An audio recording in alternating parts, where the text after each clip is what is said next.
guys, well, I'm just going to be holding the lash palette or tile up close to the camera just so you guys can see a little better what I'm doing. But right now I'm just making or creating my fan, and I'm just slowly spreading it out, just making sure it looks nice and even.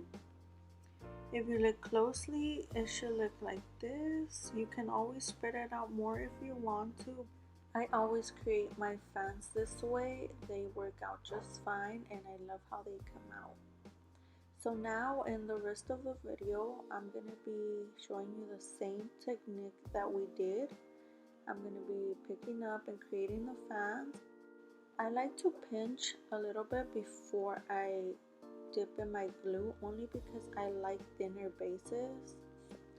Also, besides the thin bases, it just helps you spread out your fan a little bit wider, and that's how I really prefer my fans. I like them really wide. But it also depends on the look that I'm trying to achieve, and that's when I decide if I want a more narrow or wider fan. But usually all my fans will have a thin base because of this pinching method that I use. I hope you guys enjoy the rest of this video. If you guys have any comments or any questions, feel free to message me here and I'll be replying. Also, if you guys want to suggest a different type of video, make sure you also mention it, and feel free to actually follow me on my lash page, which is at LashExtendByD on Instagram.